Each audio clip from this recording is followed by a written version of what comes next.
अस्सलाम वालेकुम, आप देख रहे हैं हो क्या रहा है। मैं हूं फैसल अब्बासी, मेरे साथ मौजूद हैं आरिफ निज़ामी साहब। बहुत शुक्रिया निज़ामी साहब आपका। इसके साथ साथ प्रोग्राम में हमें ज्वाइन कर रहे हैं पाकिस्तान तहरीक इंसाफ के MNA सदाकत अली अब्बासी साहब। बहुत शुक्रिया अब्बासी साहब आपका। आपसे भी गुफ्तगू करेंगे। और उनके साथ मौजूद हैं मुस्लिम लीग नून के सीनियर रहनुमा राना तनवीर हुसैन साहब। राना साहब आपका भी शुक्रिया, आपसे भी गुफ्तगू करेंगे। बिलावल भुट्टो जरदारी आज सिंध असम्बली गए और उसके बाद उन्होंने वहाँ पर एक न्यूज़ कॉन्फ्रेंस की। निज़ामी साहब, बिलावल साहब का जो पॉलिटिकल करियर है, मुझे लगा कि आज ही तवील तरीन दौरानिया था उनकी न्यूज़ कॉन्फ्रेंस का।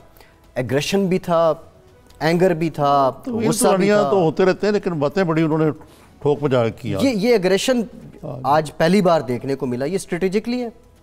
जी बिल्कुल स्ट्रेटेजिक है, सोचा समझा है। और राना तनवीर साहब से पूछते हैं कि राना साहब, ये बिलावल भुट्टो साहब ने अपोजिशन का मेला तो वो लूट रहे हैं, आपके यहाँ तो खामोशी तारी है। अब उन्होंने आज बात कर दी मियाँ नवाज शरीफ से मुलाकात के बाद पहली दफ़ा कि जी हम तहरीक भी चलाएंगे, हम जेल बरो भी करेंगे।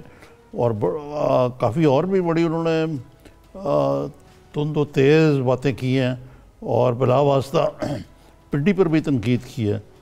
तो आप भी तैयार हैं वो कदम ब कदम उनसे मिलने के लिए, या अभी आपकी हिकमत अमली मुख्तलिफ है? हमारी जो अप्रोच रही है शुरू से यही रही है कि मुल्क बड़े क्राइसिस में है, बड़े चैलेंजेस हैं और बहुत सारे मामलात जो मुल्क के हैं वो ठीक नहीं है। और स्पेशली पिछले दिनों में जो इंडिया की तरफ से एग्रेशन आया है, जो उनकी तरफ से बहुत ज़्यादा जारियत की बात की गई और जिस तरह का सिलसिला चला है एक हफ़्ता, वो आपके सामने है। तो हमने वो जो हमारा एक्सपीरियंस है पिछले 5 साल PTI ने इंस्टेबिलिटी क्रिएट की, पोलिटिकल इंस्टेबिलिटी मुल्क में, हमारा मुल्क इस वक्त अफोर्ड नहीं करता। गो PTI कन्फ्रंट्रेशन के मोड में रहती है और हमेशा वो कोशिश करती है कि कन्फ्रंट्रेशन मुल्क में चलती रहे, पॉलिटिकल इंस्टेबिलिटी और अपोजिशन के उसका जो रवैया है अपोजिशन के साथ। लेकिन हमारा यही ख्याल है कि हाँ, मतलब वसा अकाउंटेबिलिटी एक साइड पे हमें इन्होंने बड़ा जिच भी किया है कि जी इनकी क्योंकि अकाउंटेबिलिटी हो रही है, एहतसाब हो रहा है, इसलिए ये इनकी चीखें निकलती हैं। लेकिन हम कहते हैं अकाउंटेबिलिटी करें, चलता रहे वो सिलसिला। लेकिन हम चाहते हैं कि पूरी कोऑपरेट करें आपके साथ, आप सिस्टम को चलाएं और साथ ही साथ आप डिलीवर करें और जो चैलेंजेस हैं, जो इश्यूज़ हैं, उन पे बात करें और आगे बढ़ें। और शुरू में तो PTI का भी यही स्टांस था, लेकिन उनको भी इन्होंने उस निज पे पहुँचाया है कि शायद उनका जो वो पेशेंस है वो अब नहीं रहा, क्योंकि ये इंजीनियर्ड सारी चीज़ें हो रही हैं। तो मैं समझता हूँ कि वो टाइम भी शायद आ जाए कि PMLN भी उसी मोड में चली जाए कि हमें 20 तारीख की बात करनी पड़े या। और अभी हम समझते हैं कि अभी इनको थोड़ा सा टाइम मिलना चाहिए ताकि ये अपने जो इन्होंने मामलात किए हैं, जिस तरह मैं पढ़ रहा था पिछले दिनों में, मोदी का आ रहा था हमारे किसी चैनल पे ही कि मोदी ने पिछले इलेक्शन में अपनी यही 2 करोड़ नौकरियों की बात की, उन्होंने घरों की बात की, उन्होंने इस तरह दूध और शायद शहरों की बात की। अब आपके सामने है, इकोनॉमी की हालत आपके सामने है, जो भी गवर्नेंस आपके सामने है, और सब बिल्कुल विद ऑल ऑनेस्टी आप उसको एनालाइज कर सकते हैं। वो मैं उस नहीं चाहता कि आप कोई कमेंट करें या कोई, लेकिन आपको पता है क्योंकि आपकी नज़र एज ए जर्नलिस्ट भी और एज ए एक बड़ा ज़बरदस्त आप हमारे दोस्त भी हैं। तो मैं समझता हूँ कि जो मुल्की हालात है वो ठीक नेज पे नहीं है। अभी जो पिछले दिनों में एक यकजहती की फ़िज़ा कायम हुई बड़ी ज़बरदस्त, उसको भी इन्होंने सैबोटाज किया। और जब बिलावल ने स्पीच की है उधर असम्बली में, तो उस पर जिस तरह के आगे से बातें हुई और जिस तरह इमरान खान साहब ने जाके सिंध में स्पीच की एक पब्लिक गैदरिंग में, जलसे में, वो भी आपके सामने है। मैं समझता हूँ कि गवर्नमेंट को चाहिए कि वो ऐसा माहौल बनाए कि हम पूरे इत्तेहाद और यकजहती के साथ पूरी कौम जो कि खड़ी है इंडिया के सामने, या कभी भी कोई इस किस्म की सिचुएशन है पाकिस्तान की सालमियत की या उस किस्म के और ऐसा इशू जिसमें कोई टेंशन हो, या जिस तरह टेररिज्म था या इस तरह के सारे आपने पीछे देखा पाकिस्तान को, वो खड़ी होती है वो पूरे इत्तेहाद और यकजहती के साथ। ठीक है राना साहब आपसे मजीद गुफ्तगू करते हैं इससे मामले, शायद उस वजह से अभी बात करेंगे कि इन हालात का कौमी सलामती पे क्या असर है। एक मिनट में आपको बताऊं कि बिलावल इज कमिंग अप, वो मैच्योरिटी उसमें और पॉलिटिकल एक विजन या पॉलिटिकल मैच्योरिटी आ रही है, जिससे वो ऐसा अगर आप उसका देखेंगे जब से ये वो चेयरमैन बने हैं, ये लॉन्ग टाइम बैक 2007 में जब भी बनाया उन्होंने, उसके बाद वो बीच में जिस तरह का उनका रहा है, कभी वो स्टडी के लिए चले गए, कभी आगे बढ़े, कभी, लेकिन अब वो कुछ अरसे से वो पूरी फुल स्विंग में अपनी पॉलिटिक्स कर रही हैं और उसके पास विजन भी है और मैं समझता he is a intelligent political leader और वो जो उसके बातें कर रहा है वो आपके सामने है और वो भी एक वजह है कि उसकी वो अब मैच्योरिटी या एक्सपीरियंस उसको मिल गया है, जैसे वो अपने मामलात पार्टी के और जो एक पार्टी पीछे बैकफुट पे थी अब वो आगे बढ़ रही है। जी सदाकत अली अब्बासी साहब, ये आपने सुनी राना साहब की बातें, बिलावल साहब की बारे में जो उन्होंने कहा है वो भी है, लेकिन बिलावल साहब ने जो कहा है बहुत कुछ आज, तो क्या पीटीआई कोई जो चैलेंज अपोजिशन की तरफ से अब थ्रो किया जाए ख़ासतौर पे बिलावल साहब की तरफ से, उसको फेस करने के लिए तैयार है? क्या हिकमत अमली है? और अपोजिशन को ये कहते हैं कि 10 दिन के बाद वो स्पिरिट जो थी वो डिसिपेट हो गई, जो एक यूनिटी की थी, इसको कायम करना हुकूमत की जिम्मेदारी नहीं है क्या? निज़ामी साहब बहुत शुक्रिया। निज़ामी साहब, बिलावल वाकई एक उनमें बड़ी एक पोटेंशल है कि वो एजुकेटेड हैं और बेनज़ीर के बेटे हैं और सिंध से हैं और पीपल्स पार्टी को कैरी कर सकते हैं, और हम सब समझते थे कि बिलावल में वो तमाम चीज़ें हैं कि वो आहिस्ता से मैच्योर होंगे। मैं समझता हूँ कि जहाँ ये सारी बातें सच हैं वहाँ बिलावल साहब को एक फ़ैसला करना था कि क्या उन्होंने अपने वालिद साहब के जितने कारनामे थे माजी के उनको डिफेंड करना है और अपनी सियासत उस नहज पे लेके जानी है, या वो एक न्यू एमर्जिंग कोई नए आइडियाज़, कोई सोशल सेक्टर में डेवलपमेंट, कोई करप्शन के ख़िलाफ़ अगर कोई वो स्टैंड लेते तो शायद वो बहुत आगे जाते और पाकिस्तान में जो अपोजिशन में एक वैक्यूम आया मियाँ साहब के नायल होने से शायद वो फिल करते। लेकिन मैं बड़ा मायूस हुआ हूँ बिलावल साहब के उस रवैये से कि वो भी उसी डगर पे चल पड़े कि ये नैब ठीक नहीं है, मुल्क में कोई खुदा न खास्ता जमहूरियत नहीं है, उनको चार्टर ऑफ डेमोक्रेसी करना पड़ा है।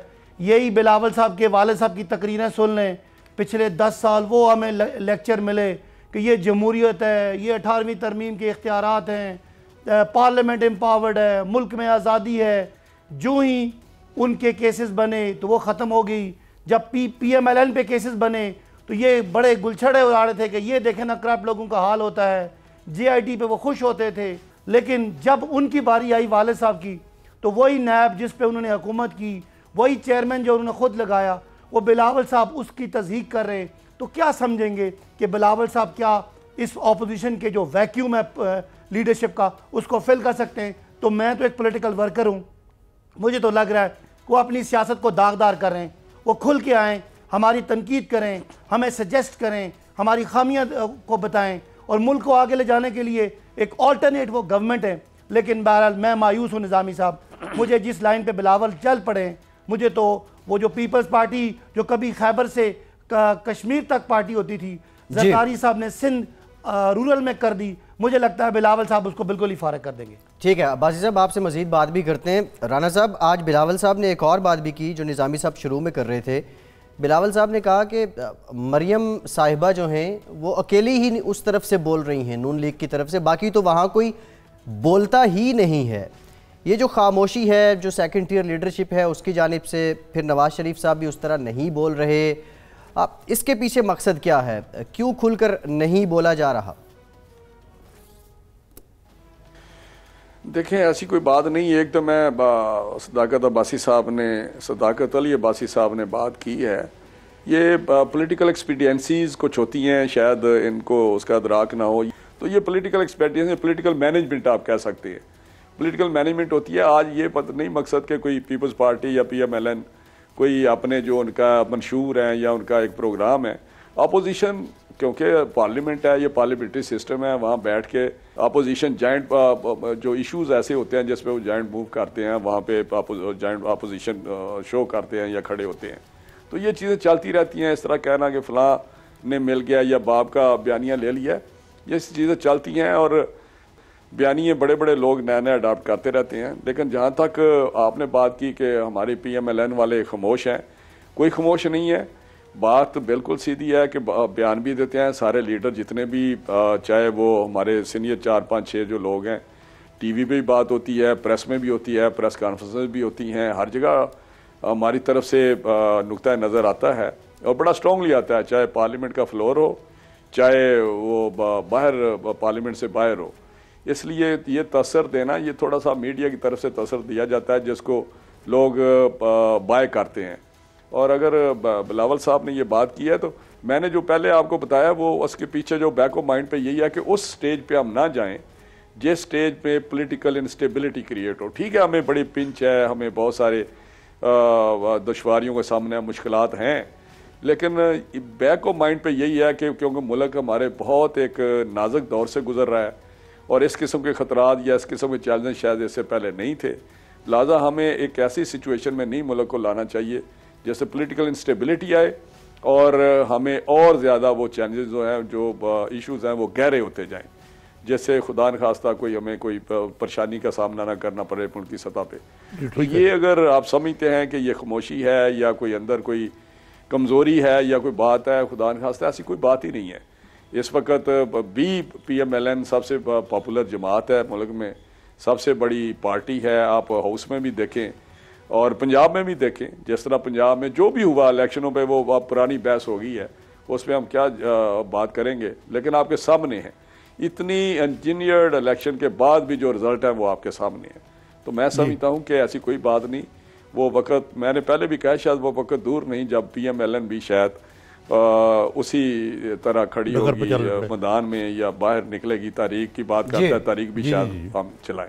सदाकत साहब ये बताइए कि एक कि मियाँ नवाज शरीफ जो है वो लगता है कि बग़ाज़र है, बग़रज़ इलाज चाहते हैं कि उनको बाहर भेज दिया जाए या उनकी मर्ज़ी के डॉक्टर दिए जाएं, यहाँ वो इलाज करा नहीं रहे।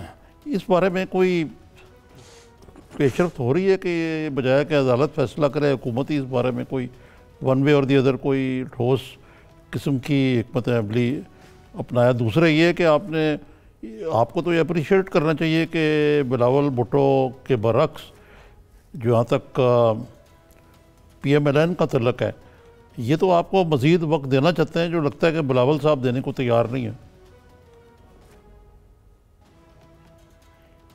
निज़ामी साहब, जहाँ तक बात है कि अगर कोई हमारी सियासी मुखालफत करता है तो ये पीपल्स पार्टी का भी हक़ है, PMLN का भी हक़ है, वो जैसे मर्ज़ी जलसे जुलूस करें। अगर आवाम उनके जलसे जुलूस में जाते हैं और आवाम को किसी वजह से उनको हमने जो फ़ॉरेन पॉलिसी अडॉप्ट की हुई है, जो हमने पूरी दुनिया को, पाकिस्तान को मरकज़ निगाह बनाया हुआ है, जो हमने 70,000 जानें दे के शायद दहशतगर्दी की जंग लड़ के और तकरीबन $125 बिलियन खर्च ज़ाया करके हमने जो नैरेटिव में कामयाबी इंटरनेशनल हासिल नहीं की थी, वो हमने यहाँ अब 6 महीनों में हासिल कर ली है। और पाकिस्तान मरकज़ निगाह बना हुआ है, पाकिस्तान दुनिया के मसले हल कर रहा है, पाकिस्तान अमेरिका के मुज़ाकरात कर रहा है तालिबान के साथ, पाकिस्तान मिडल ईस्ट में बहुत बड़ा प्लेयर बनता जा रहा है। इसके बावजूद अगर ये समझते हैं कि ये इतनी इनकी बातों में या इनके नारों में या इनकी प्रेस कॉन्फ्रेंस में इतना जान है कि ये लोगों को बाहर निकाल सकते हैं, तो ये इनका हक़ है, भले बाहर आएँ। हम तो ये समझते हैं कि मियाँ, जहाँ तक ये तो पहला सवाल है, जहाँ तक मियाँ साहब की बीमारी का इशू है, तो चूँकि मियाँ साहब एक सीनियर पॉलिटिशियन है इस पाकिस्तान के, 3 दफ़ा वज़ीर-ए-आज़म रह चुके हैं, उनकी सेहत का इशू है, लिहाजा इंतहाई एहतराम है। अल्लाह ताला उनको सेहत ठीक करे, उनको सेहत अफ़ज़ा हों और वो ठीक हों। अगर उनको बीमारी है तो हुकूमत की तरफ से अगर कोई कमी कसर शुरू में रह भी गई है जिसका ये गिला करते हैं, तो भले मान लेते हैं कि चलें जी शुरू में थोड़ी सी कोई सुस्ती हुई है, लेकिन उसके बाद 2 दफ़ा आपके CM के वहाँ पे तर्जुमान के फवाद चौधरी साहब का बयान आया, प्राइम मिनिस्टर का बयान आया, वज़ीर आला का बयान आया कि जिस जगह में भी वो चाहते हैं और जिस तरह वो मुतमईन है उनका इलाज कराया जाएगा। एक तरफ तो ये कहते हैं कि मियाँ साहब की हालत खुदा न खास्ता बहुत ख़राब है और उनको किसी वक्त भी एंजाइना का अटैक है या हो सकता है। दूसरी तरफ ये मुस्लिम लीग नून वाले ज़िद करते हैं कि नहीं, हमने उनको अस्पताल में नहीं भिजवाना, उनको जेल में ही रखना है। तो ये बात हमें मंतक समझ नहीं आती कि इसमें कोई सियासत का एलिमेंट है। ब्रेक के बाद अब्बासी साहब, यही आपकी हुकूमत के लिए बड़ा इम्तिहान है। ठीक, आप लेकिन हुकूमत आपकी है अब्बासी साहब, आपकी जमात की, और आपकी जमात के लिए ये इम्तिहान है, खुदा ना खास्ता अगर कुछ अनहोनी होती है। दूसरा एक और बात अब्बासी साहब ने की कि सुप्रीम कोर्ट के लिए कोई माहौल बना रहे हैं, तो क्या मुस्लिम लीग नून असरअंदाज होने की कोशिश कर रही है? जी, राना साहब से पूछते हैं, एक ब्रेक के बाद हमारे साथ हुई।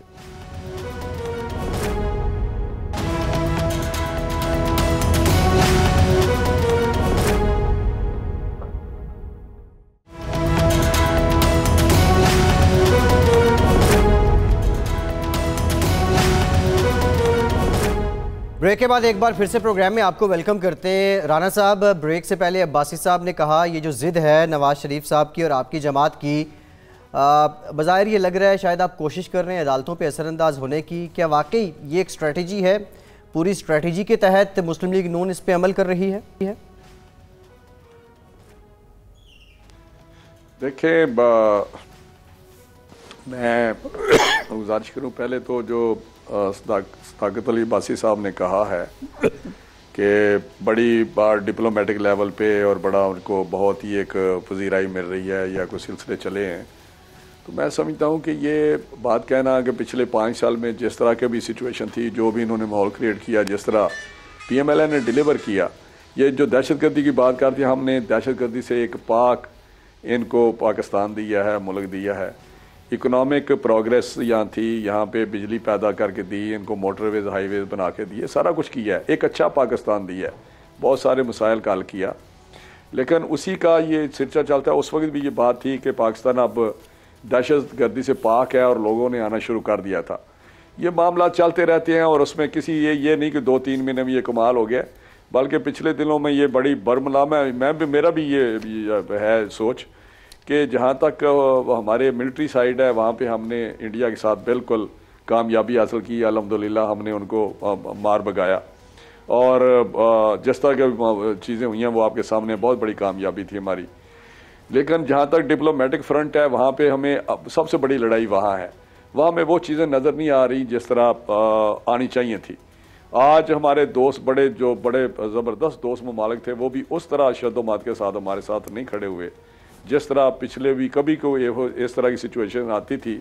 निज़ामी साहब आपको पता है वो जिस तरह फर्म खड़े होते थे और जिस तरह की स्टेटमेंटें आती थी, आज वो सिलसिला चल रहा है। चलो अल्लाह करे इंशाल्लाह बेहतर हो जाए। हमारी तो दुआ है कि हिंदुस्तान दुनिया में अकेला रह जाए और हमें दुनिया में पजीराई मिली है। सही है। लेकिन जहाँ तक बीमारी का तल्लुक है मियाँ नवाज शरीफ साहब की का, मैं समझता हूँ कि उस पर PMLN नहीं, कि PMLN और उनकी फैमिली, आपने पढ़ा, और उनकी वालदा मियाँ शहबाज साहब, उनकी बेटी मरियम नवाज साहबा, ये सारे उनको कहते रहे कि आप परेशानी में वो सारे हैं और पार्टी परेशानी में है कि आप हॉस्पिटल शिफ्ट हों और इलाज कराएं।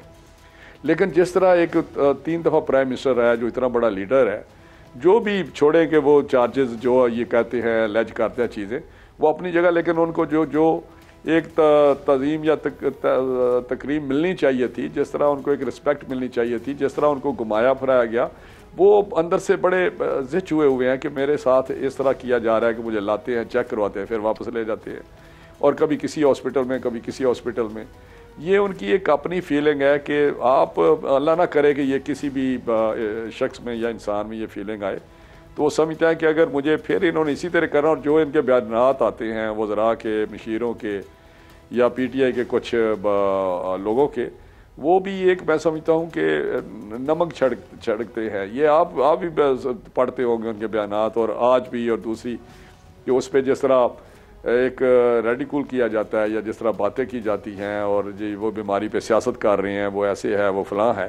तो मैं समझता हूँ अगर ऐसे है, अगर वो ये समझते हैं कि वाकई उनकी तबीयत ठीक है, तो फिर वो वहाँ पे यूनिट कैम्प करना, वहाँ पे डॉक्टरों को भेजना वहाँ पे, और ये अभी ये किस तरह इन्फ्लुएंस हम कर सकते हैं सुप्रीम कोर्ट को? सुप्रीम कोर्ट इतनी जजेस हैं, वो नहीं देखेंगे कि मेडिकल रिपोर्ट्स क्या है, वो नहीं देखेंगे कि उनकी हालत क्या है। क्या वो सिर्फ इस बहाने से कि वो हॉस्पिटल नहीं जा रहे, या हमारे बयानों से कि जी उनकी तबीयत खराब है वो मान जाएंगे?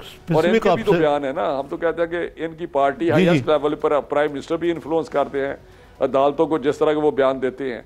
मैं NRO नहीं दूंगा, मैं नहीं छोड़ूंगा, ये इसी हवाले से तो हम समझते हैं कि अदालतों को या कुछ अदारों को ये इन्फ्लुएंस करते हैं। राजा, मैं इसी हवाले से स्पेसिफिकली आपसे सवाल करना चाह रहा था। सदाकत अली अब्बासी साहब ने कहा कि पहले जो भी अगर उनसे भी लफ्ज़िश हुई है तो हम अब भरपूर तरीके से उनका इलाज कराना चाहते हैं, और उन्हें पेशकश भी की। लेकिन जो आम व्यूअर या रीडर है उसको ये अभी तक समझ में नहीं आ रही कि प्रिसाइसली मियाँ नवाज शरीफ किस किस्म का इलाज कराना चाहते हैं। वो पाकिस्तान में किसी अस्पताल से कराना चाहते हैं, सरकारी से कराना चाहते हैं, प्राइवेट से कराना चाहते हैं, आगा खान में जाना चाहते हैं, या जिसका बिलावल साहब ने पेशकश की उसमें कराना चाहते हैं, या वो लंदन जाके अपना जो ओरिजिनल मुआलिज है उनसे कराना चाहते हैं। ये अभी तक बात को क्लियर नहीं हुई। देखें ये तो मियाँ साहब, लेकिन मैं समझता हूँ कि मियाँ साहब, एक तो मैं एज ए इंसान या मैं निज़ामी साहब आपसे एक खुद सवाल करता हूँ कि आप भी किसी आपका कोई पोजीशन होगा और आपको अगर कोई किसी और पोजीशन से या इस्लामाबाद में आप आ जाएं और आपका पोजीशन लाहौर में हो तो आपका दिल यही चाहेगा कि मैं अपने फिजिशियन से कंसल्ट करूं और उसी से एक साइकोलॉजिकल भी होता है और उसकी हिस्ट्री भी पता होती है। ये मैं खुद भी मैं आपको बताता हूं कि जो मेरा लाहौर में कोई फिजिशियन है, अगर मैं बाहर जाऊं तो अगर मुझे कोई महसूस हो कोई, तो मैं वहाँ से पे टेम्परेरी तो करता हूँ, लेकिन वापस उधर से फ़ोन भी करता हूँ, वापस आके भी मैं चेक कराता हूँ। तो ये नहीं हो, ये एक है मसला, जिसका भी कोई मौलज है, चाहे कोई किसी, ये नफसियाती भी एक बात होती है। बासी साहब, 200 दिन पाकिस्तान तहरीक इंसाफ की हुकूमत के मुकम्मल हो गए हैं। हमाद अजहर साहब ने आज कुछ आदाद शुमार भी दिए हैं। उन्होंने कहा है कि 3% महंगाई में इजाफा हुआ, 17% जो आपका डेफिसिट है करंट अकाउंट गालिबन, उसमें कमी वाक़ई हुई है। ये सारे आदाद शुमार तो हैं, हुकूमत भी गर्दान रही है, का भाईजान है ज़ुबैर जी, उन्होंने बिल्कुल मुख्तलिफ पिक्चर पेश किया कि जनाब बड़ा डेफिसिट बढ़ गया, हर चीज़ नीचे चली गई है, हालात बड़े ख़राब हैं, मुल्क दिवालिया हो गया वगैरह वगैरह। बिल्कुल, ये हुकूमत और अपोजिशन की मुख्तलिफ तस्वीरें हैं। लेकिन अब्बासी साहब, हम जो अवाम जो मंजर कशी कर रही है और अवाम की जो शिकवे हैं आए दिन महंगाई के, आए दिन हालात ख़राब होने के, आमदनी कम होने के, इसको लेके आप समझते हैं इन 200 दिनों में कोई इजाला हो सका है? और अगर हुआ है तो फिर अवाम के शिकवे क्यों हैं? आदिल साहब और निज़ामी साहब, आप इकॉनमी एक घर की तरह होती है, एक दुकान की तरह होती है, एक कारोबार की तरह होती है। आप देख लें कि जिस कारोबार में 40,000 की आमदनी हो और 80,000 रुपये का हर महीने ख़र्चा हो, और उसके अलावा जो 80,000 ख़र्चा हो उसमें से भी तकरीबन 60,000 या 70,000 या 50,000 वो हो जो आपने कर्ज़े की सूद देनी हो, तो उस मईशत में आप अपने उस बीमार का कैसे इलाज करा सकते हैं, अपने उस अनपढ़ बच्चे को स्कूल कैसे भेज सकते हैं, या अपने घर में कैसे बेहतरी कर सकते हैं। तो सबसे बड़ा मसला ये है कि ये जो हुकूमत हमें मिली, इसके खसारे, जो बजट के खसारे थे वो इतने ज़्यादा थे कि आपकी आमदनी का ज़्यादातर हिस्सा वो उस पर लग रहा है। और साथ साथ पिछले 10 सालों में जो कौमी कर्ज़े थे वो 6,000 से 30,000 अरब चले गए।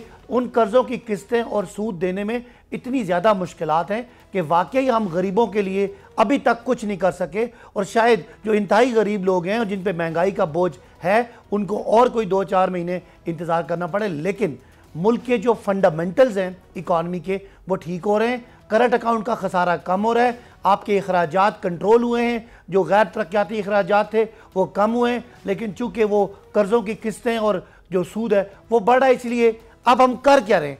इस हुकूमत का और पिछली हुकूमत का जो मुआशी प्लान है निज़ामी साहब, उसका फ़र्क ये है कि हम पॉवर्टी एलिविएशन को टारगेट कर रहे हैं। ये ग्रोथ की स्टोरियाँ सुनाते थे, लेकिन हम ग्रोथ के साथ साथ इंतहाई गरीब तबके को उठाना चाहते हैं।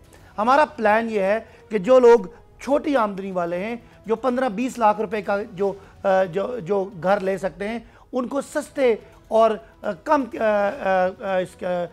किस्तों पे घर बना के दिए जाएं।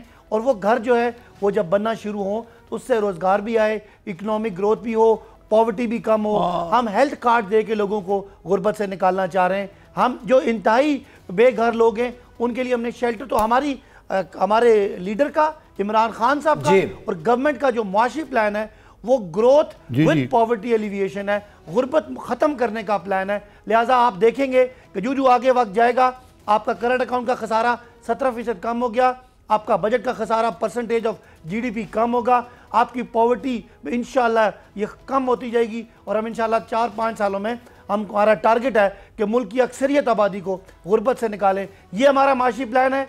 लिहाजा बिजली खसारे में, गैस खसारे में, PIA खसारे में, रेलवे खसारे में, स्टील मिल खसारे में, सारे कौमी इदारे खसारे में हमें मिले पीपल्स पार्टी और नून लीग से। लिहाजा हम रिफॉर्म करेंगे। रिफॉर्म कड़वी होती है, तकलीफ दे होती है, जो रिफॉर्म नहीं हुआ। लिहाजा मैं मानता हूं कि अभी तक हम गरीबों को कुछ नहीं दे सके, लेकिन गरीब, अमीर, मिडिल क्लास इंशाल्लाह तहरीक बिल्कुल टारगेट है, उनको जिंदगियां बेहतर करना, ये हमारा मकसद है।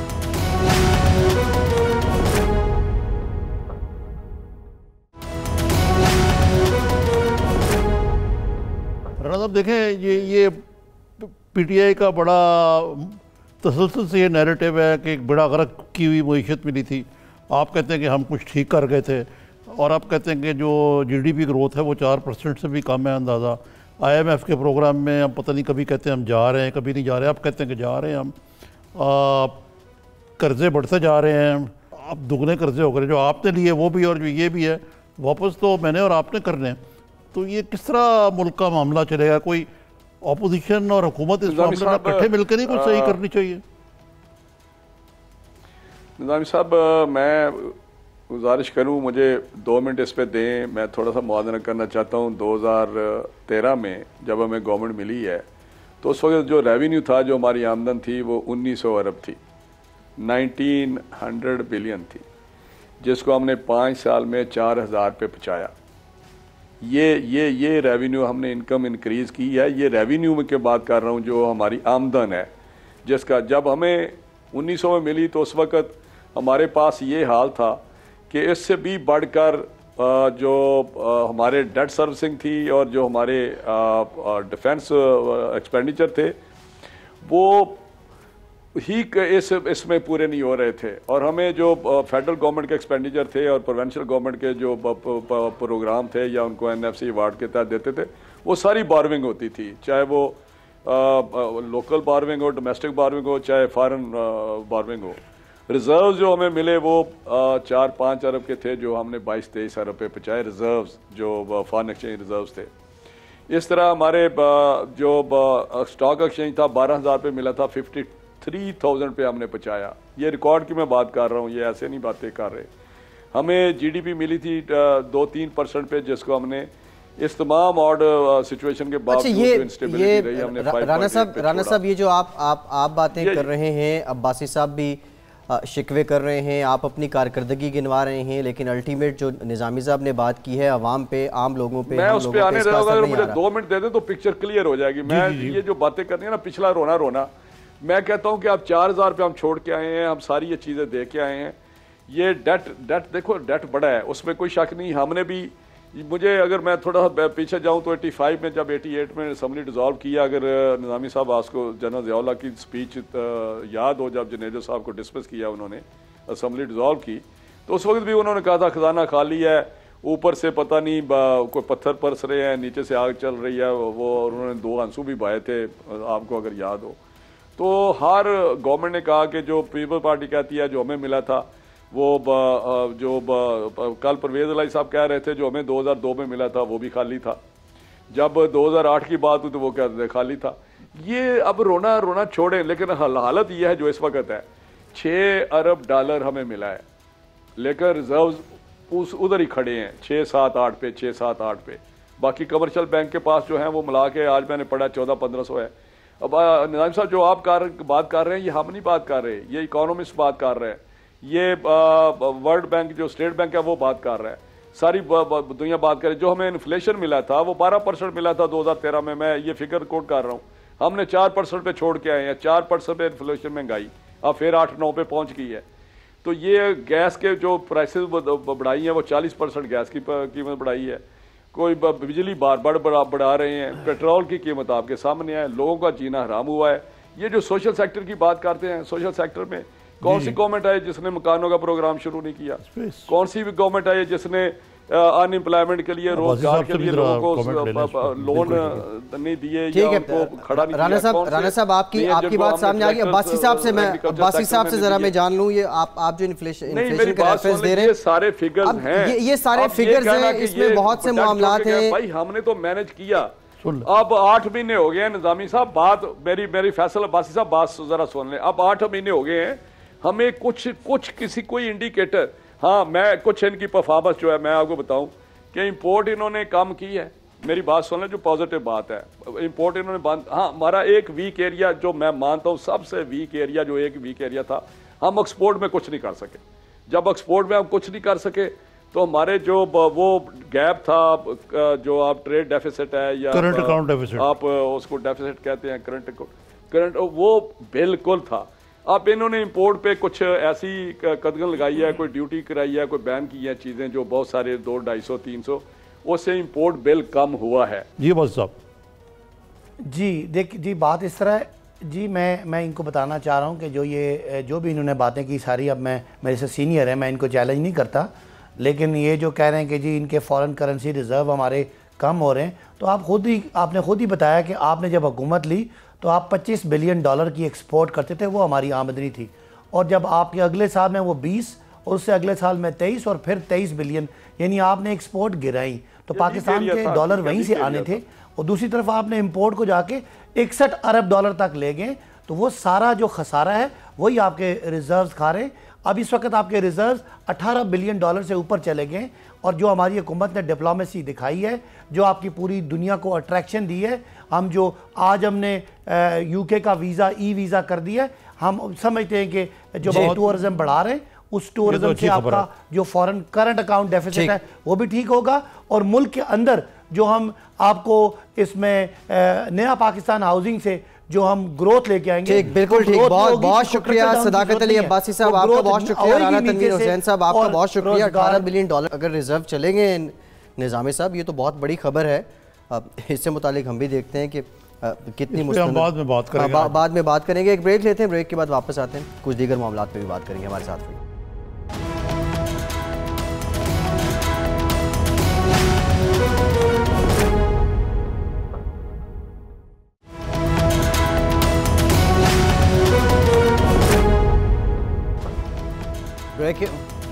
ब्रेक के बाद एक बार फिर से आपको खुशामदीद कहेंगे। निज़ामी साहब, फवाद चौधरी साहब की मुलाकात हुई है प्राइम मिनिस्टर इमरान खान साहब से, और उन्होंने अभी कहा है कि 2 हफ्ते बाद MDPTV जो हैं माफ़ कीजिएगा, उनको चेंज कर दिया जाए। दिन को जो उन्होंने एक PTI की कोई वर्कर्स कन्वेंशन था, उस तकरीब से ख़िताब किया था, उस वक्त उनकी बॉडी लैंग्वेज बड़ी डिफरेंट थी, वो नज़र नहीं आ रही थी जो उमूमन हुआ करती है। शायद इस मुलाकात में कोई गो हेड उनको मिल गया हो। तो आप जो बात कर रहे हैं ना, बिफोर एंड आफ्टर, वो काफ़ी दिनों से सिलसिला चल रहा है। ये तब से चल रहा है जब नईमुल हक साहब ने के साथ इनकी ट्वीट्स एक्सचेंज हुई थी, और जो इन्होंने कहा था ना कि आप तो सिलेक्टेड है, मैं इलेक्टेड हूँ, इस पे प्राइम मिनिस्टर ने बहुत बुरा बनाया था। और दूसरे जो ये जो PTV वाली कंट्रोवर्सी थी, इस पे भी हुकूमत खुश नहीं थी। तो बल्कि इस हद तक बात मची कि फवाद चौधरी साहब ने खुद कह दिया कि जी आप मुझे अगर रिप्लेस कर दें तो मुझे कोई इतराज़ नहीं होगा, तो और वजारत दे दें। और फिर जनाब वो शॉपिंग भी हुई कि इंफॉर्मेशन मिनिस्टर जो है नया कौन हो। अच्छा, कोई मुनासिब नाम सामने नहीं आया। 1-2 लोगों से कहा जो शायद एक काम कर सकते थे, उन्होंने इनकार कर दिया कि हमें ये इंफॉर्मेशन मिनिस्ट्री थैंकलेस जॉब है, अगरचे बहुत ज़्यादा उसमें एक्सपोजर बहुत है। और फवाद चौधरी साहब उससे बखूबी ओहदा बरा तो होते ना, ये कोई हर बंदे का काम नहीं है। स्पोक्समैन भी अच्छे हैं, लेकिन वो पहले से इंट्रीग्स भी बड़ी हैं, और शायद उन्होंने भी थोड़ा सा अपनी रवानी में कुछ बातें कह दी, उनको नहीं कहनी चाहिए थी। अच्छा, फवाद चौधरी का मुतबादिल PTI के अंदर नज़र नहीं आया, आप ये कह रहे हैं इस मिनिस्ट्री के लिए, इस कलमदान के लिए। एक निस्बतन अच्छे हैं, बड़े शरीफ आदमी हैं, सुलझे हुए, एक निस्बतन जूनियर सेनेटर है, एक वहाँ 3 या 4 लोगों का एक टोला है। जूनियर सेनेटर आप फैसल जावेद की बात कर रहे हैं? जी, बड़े शरीफ और नफीस आदमी जी, बड़े नफीस हैं। वो जो टोला है जो रोज़ सुबह मिलते हैं इमरान खान साहब से, फवाद चौधरी भी इसमें शामिल है। वो चाहते थे कि रिप्लेस करके ना कोई ऐसा आदमी हो जो ज़रा निस्बतन जूनियर हो, जो उनके इशारों पर चले। फवाद चौधरी साहब तो खतर में नहीं लाते किसी को। फिर सियासी शजरा भी है फवाद चौधरी साहब का, इलेक्टेड भी है। तो ये कि बात क्या घाट का पानी पियो है नहीं, वो उनकी जात का नहीं, उनकी खानदान की बात नहीं। वो तो खानदान तो मेरे वालिद साहब के, उनके बुजुर्गों से बड़े करीबी तल्लुकात थे, लेकिन वो हर पार्टी के भी तो उन्होंने हर दश की सयाही की हुई है। सियासी आदमी हैं। बाकी हजरात तो देखें ना, वो कोई मीडिया टाइकून है, कोई और इसी किस्म के हजरात हैं, उनका अपना कादकाद काफ़ी छोटा है फवाद चौधरी के मुकाबले में। अच्छा, ये बिलावल भुट्टो के साथ जो आपका मतलब ये कहने का ना कि उनकी फिलहाल नौकरी बच गई है? अभी जो नजर आ रहा है आपको? खबर आई है प्राइम मिनिस्टर से मुलाकात के बाद, और फिर उन्होंने और भी बहुत से बयान दिए गवर्नमेंट की पॉलिसी से मुतालिक। ये भी कहा कि फ़ौजी अदालतों के मामले में शाह महमूद कुरैशी को टास्क दे दिया गया, उन्होंने अपोजिशन से रब्ता करना है। फिर MDPT वाला मोस्ट सिग्निफिकेंस, अगर 2 हफ्ते बाद MDPTV को हटा दिया जाता है, मौक़िफ़ मान लिया गया ना, मौक़िफ़ मान लिया गया। फवाद चौधरी जो हैं वो इस मामले में यहाँ पे उनकी एक तरह से जीत हुई है। लेकिन दूसरी जानिब, अच्छा बॉडी लैंग्वेज की हम बात कर रहे हैं, निज़ामी साहब प्रोग्राम के आगाज़ में भी हम बात कर रहे थे, बिलावल भुट्टो का आज जो अंदाज़ था, जिसमें गुस्सा भी था, जिसमें मुस्कुराहट भी थी, जिसमें जारहानापन भी था, इसके पीछे आपने कहा था स्ट्रेटजी है, ये क्या क्या स्ट्रेटजी? देखिए स्ट्रेटजी ये है, जरदारी साहब तो ज़ेर अताब है ना, उनके ऊपर केसेस वेसेस हैं। बिलावल का एक बहुत बड़ा एडवांटेज ये है कि वो एक सियासत में नौ मौलूद है, नौ मौलूद तो नहीं कहेंगे, नॉट अ न्यू बॉर्न, मतलब बेसिकली भी उनका बैगेज नहीं है। यही सूरत हाल अब एक नई जनरेशन जो है वो बर सग़ीर में बड़ी बड़ी सियासी जमातों की अंदर आ रही है। एक तरफ बिलावल साहब है जो पीपल्स पार्टी का फ्यूचर है, उधर मरियम है, नवाज जो आजकल अगर खामोश है, वो लगता है कि PMLN की फ्यूचर है। शहबाज शरीफ साहब हो सकता है किसी इंटरम पीरियड में आ जाए, लेकिन अल्टीमेटली वही हैं। उधर मैं आज सुन रहा था, कल सुन रहा था राहुल गांधी की, वो गुजरात में गए, जो गढ़ है इनका मोदी एंड कंपनी का, जी जी, और उन्होंने वहाँ बड़ी धुआंधार तकरीर की, और कहा उन्होंने कि क्या आप कहा, गांधी के मानने वाले हैं या कातिल के मानने वाले हैं, ये तकरीबन सवाल वही बहस पूछा जो लोगों से। पाकिस्तान में और अंदाज चलती। तो अब ये नई जनरेशन जो है ये पॉलिटिक्स में आ रही हैं। अब ये तो वाकई नई जनरेशन है, ये यूथ है। इमरान खान साहब 60 का पेटा टाप चुके हो ना, तो मैं उनको यूथियों के लीडर ज़रूर हैं, लेकिन यूथ तो नहीं है ना। तो ये नई जहद जो है पॉलिटिक्स के अंदर ये शुरू हो रही है। अच्छा, खैर सियासत में निज़ामी साहब यूथ की डेफिनेशन भी किसी और तरीके से होती है। कैसे होती है? मतलब यूथ आपने 60 कहा ना, 60+ तो यूथ नहीं होगी, लेकिन आई थिंक 50 साल तक तो सियासी कारकुन जो है वो खुद को नौजवान और जवान क़यादत ही कहता है। नहीं, हिसाब लगा के आप जब तक मर्जी चलें। अच्छा, ये जो इस वक्त जो हालात, जो मामलात चल रहे हैं, बिलावल साहब की हमने बात की, निज़ामी साहब, जो बैगेज जरदारी साहब पे है, उसको डिफेंड करना भी तो बिलावल भुट्टो जरदारी के लिए आसान नहीं है। नहीं, क्यों नहीं है, मतलब का वो तो कर रहे हैं ना डिफेंड उसको, क्यों अपने वालिद को डिफेंड तो करेंगे ना। वो अब्बासी साहब का जो नुक्ता लगा अपनी जगह पे, लेकिन ये तो देखें ना, ये भी इस्टेब्लिशमेंट के अंदर या बाज़ हलकों के अंदर ये कि जी शहबाज शरीफ साहब जो हैं वो नवाज शरीफ को डिसोन कर दें, बिलावल अपने बाप को डिसोन कर दें, ज़ीरो हो जाएंगे। हमारे माशरे में ऐसे नहीं चलती बात कि आप लोटे बांध के और पीठ में छुरा कौंप के। शहबाज शरीफ पहले तो बड़ी डार्लिंग थे, लेकिन जब उन्होंने मियाँ नवाज शरीफ को खुलकर डिफाई नहीं किया, अगरचे उनका और मियाँ नवाज शरीफ का जो नुक्ता निगाह है उसमें बहुत मुशरिकैन है, यानी बहुत गैप है कि वो कभी भी GT रोड पार्टी से तल्लुक़ नहीं रखते थे, वो हमेशा। अच्छा, बिलावल ने भी ये कहा कि मरियम के अलावा तो कोई और बोल ही नहीं रहा वहाँ पे। सही कहा, अगर लेकिन एक और जो सिग्निफिकेंट बात है वो ये है कि बिलावल एंटी एस्टेब्लिशमेंट लाइन भी ले रहा है। जरदारी साहब इस मामले में बहुत मुहतात हैं, इस वक्त वो मोहताद हैं, और वो reason because of baggage on his shoulders. Program का वक्त हो गया। निज़ामी साहब बहुत शुक्रिया आपका, आज के प्रोग्राम से इतना ही। अपना फीडबैक ज़रूर दीजिएगा। फैसल अब्बासी को इजाज़त दीजिए।